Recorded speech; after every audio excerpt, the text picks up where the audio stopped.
आणि गोव्याला जे गेलेले होते सगळे महायुतीचे नगरसेवक त्या विशेष मतदार केंद्रावरती जेव्हा ते दाखल झाले त्यावेळी त्यांच्याशी बातचीत केलेली आहे आमचा प्रतिनिधी ऋत्विक भालेकरने। महायुतीच्या मतदारांना सुरक्षितपणे मतदार केंद्रापर्यंत नेण्यासाठी खास एक बस करण्यात आलेली आहे आणि या ठिकाणी आम्ही तुम्हाला दाखवू इच्छितो सगळे जे नगरसेवक आहेत ते आता आपापल्या जागेवरती स्थानापन्न झालेलेच आहेत आणि सर्व नगरसेवक हे आता मतदानासाठी सज्ज झालेले आपण बघू शकतो। या सगळ्यांना आता थेट इथून मतदान केंद्रावर घेऊन जाणार आहेत आणि अत्यंत काळजीपूर्वक एकही मत वाया जाऊ नये यासाठी महायुतीच्या नेत्यांकडून काळजी घेतली जात आहे। सर्व नेत्यांना सर्व आमदारांना ही जबाबदारी दिलेली आहे। प्रत्येक मतदार जो आहे हा स्वतः जातीने लक्ष देऊन गाडीमध्ये बसवून त्यांना मतदान केंद्रापर्यंत घेऊन जाण्याची ही जबाबदारी आहे। काही नगरसेवक आहेत आपण त्यांना विचारूया।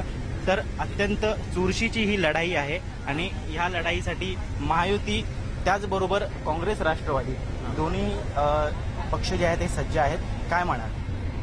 एवढी वर्ष 25 वर्ष काँग्रेस राष्ट्रवादी सत्ता होती पण कधी वसंत डावकरेने एकाही 25 वर्षामध्ये नगरसेवकाला विचारलं नसेल की आपण कुठे निधी दिलात, काय दिलात, कुठलं काम केले।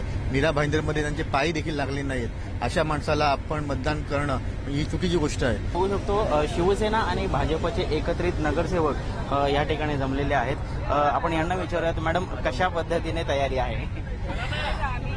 बीजेपी और शिवसेना की जो महायुति है उसके साथ तो हमारी बहुत अच्छी तैयारी है और डेफिनेटली हमारे जो रविंद्र फाटक जी हैं वो हम चाहते हैं कि भारी मतों से जीत के आए।